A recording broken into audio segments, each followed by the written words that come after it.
अब हम लोग देख लेते हैं विज्ञान के ई सेट को। तो ई सेट को दोनों लैंग्वेजों में बनाया गया है। तो आप यहाँ पे थोड़ा सा देख लो कि कौन सा लैंग्वेज हिंदी है और कौन सा लैंग्वेज में इंग्लिश वालों के लिए है।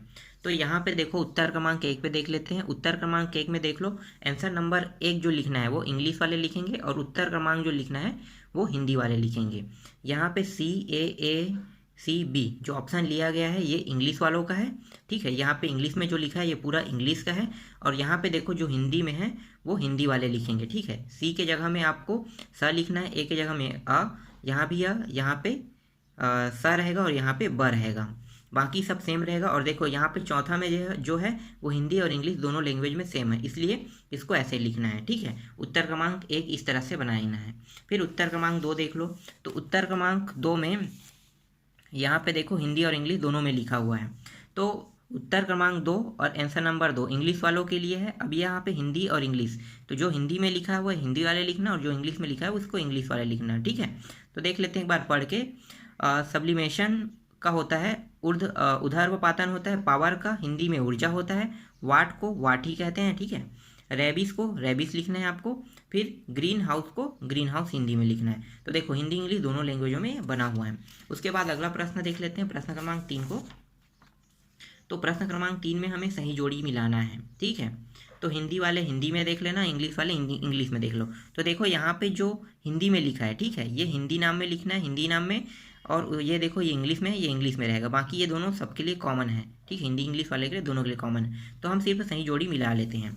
ठीक है, तो सोडियम कार्बोनेट, आपको ये पूरा लिखने की जरूरत नहीं, इस वाले साइड को आप डायरेक्ट पहला दूसरा तीसरा चौथा करके आप लिख सकते हैं। ठीक है, देख लेते हैं सोडियम कार्बोनेट।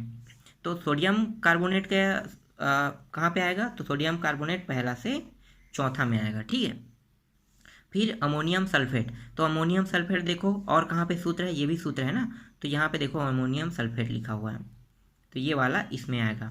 फिर डिस्कवरी ऑफ इलेक्ट्रॉन, तो डिस्कवरी ऑफ इलेक्ट्रॉन आएगा जे थॉमसन में। तो ये वाला ऑप्शन आपको लेना है। डिस्कवरी ऑफ न्यूट्रॉन, तो न्यूट्रॉन की खोज किया था चैडविक ने। ठीक है, और लॉ ऑफ ग्रेविटेशन, तो ये होगा न्यूटन ने। ठीक है, तो ये हो गया, इस तरह से ऑप्शन का पूरा कंप्लीट हो गया है। ठीक, तो ये आपका आंसर आ गया। उसके बाद देख लेते हैं उत्तर क्रमांक 4 और आंसर नंबर 4 को देख लेते हैं। तो आंसर नंबर 4 में आप देख लो। तो पहले हम लोग इंग्लिश वाले को देख लेते हैं। तो इंग्लिश में इसको इंग्लिश और हिंदी दोनों देखते हैं। ठीक है, तो इंग्लिश वाले प्रोटीन लिखना। ठीक है, ये वाला, और ये हिंदी में आप लोग इस तरह से प्रोटीन लिखना। ठीक है, फिर इंग्लिश में आपको स्क्लेरेन काइमा लिखना है, तो इस तरह से लिखना है। और ये हिंदी में स्क्लेरेन काइमा इस तरह से लिखना है। ठीक है, फिर इंग्लिश वाले न्यूटन, फिर ये न्यूटन हिंदी वालों के लिए है। फिर ड्यून्यूट्रिशन इंग्लिश वालों के लिए, ये आपको नहीं लिखना है। ठीक है, ये इंग्लिश वालों के लिए और हिंदी में इसको कुपोषण बोलते हैं। फिर वी जो लिखा है ये क्लोरोफ्लोरोकार्बन है। ठीक है, तो ये हिंदी में क्लोरोफ्लोरोकार्बन या CFC डायरेक्ट लिख सकते हो। ठीक है, तो ये दोनों ऑप्शन एक जैसा रहेगा, CFC लिखोगे। फिर आगे देख लेते हैं प्रश्न क्रमांक 5वां को। तो प्रश्न क्रमांक 5वां देख लो। यहाँ पे मैंने आंसर नंबर 5 डाल दिया। ठीक है, यहाँ पे आप थोड़ा सा ध्यान देना। यहाँ पे उत्तर क्रमांक 5 लिख लेना। अब यहाँ पे देखो उत्तर क्रमांक 5 में आपको पूरा हिंदी में इसमें लिखना है। ठीक है, उत्तर क्रमांक 5 में ये वाला पूरा आंसर आपको लिखना है। इसके बाद आंसर क्रमांक 5 यहाँ पे आप डाल लेना आंसर क्रमांक 5। ठीक है, तो आंसर क्रमांक 5 में आपको पूरा ये वाला आंसर लिखना है। ये पूरा इंग्लिश में है। ठीक है, फिर आगे देखते हैं उत्तर क्रमांक 6 को। तो उत्तर क्रमांक 6 का हमने अथवा बनाया है, तो हमने यहाँ पे लिख दिया है कि हाँ ये अथवा बना है। तो ये रहा उत्तर क्रमांक 6 का आंसर। तो उत्तर क्रमांक 6 में आपको ये वाला लिखना है, और उत्तर क्रमांक 6 का अथवा इसमें भी हमने बनाया है इंग्लिश में, तो आपको पूरा ये वाला आंसर लिखना है। ठीक है, उत्तर क्रमांक 6 का आंसर है। फिर इसके बाद देखेंगे हम लोग उत्तर क्रमांक 7 को।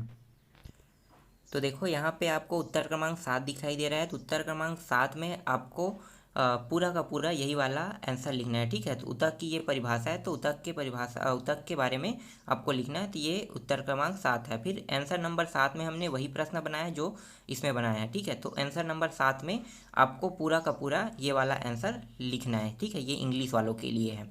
फिर हिंदी वालों के लिए देख लो उत्तर क्रमांक 8 को। तो उत्तर क्रमांक 8 में प्रथम नियम लिखना है। ठीक है, तो गति का जो प्रत्येक हाँ ठीक है, गति का प्रथम नियम है ये अथवा प्रश्न है, ठीक, इसको ध्यान देना, ठीक है। उत्तर क्रमांक 8वां में ये भी अथवा है, इसमें भी हम गति के फर्स्ट नियम को ही बनाए हैं, तो यहाँ पे और लगा लेना, ठीक है। ये भी अथवा प्रश्न था। तो इसके बाद देखो उत्तर क्रमांक 9 में, तो उत्तर क्रमांक 9 में वृत्तीय गति, ठीक है, वृत्तीय गति के बारे में हमने लिखा है, तो वृत्तीय गति के बारे में लिखा है, तो ये उत्तर क्रमांक 9 का आंसर है। फिर इसके बाद उत्तर क्रमांक आंसर नंबर 9 में, तो आंसर नंबर 9 में भी हमने वृत्तीय गति के बारे में ही लिखा है, ठीक है, तो दोनों सेम है।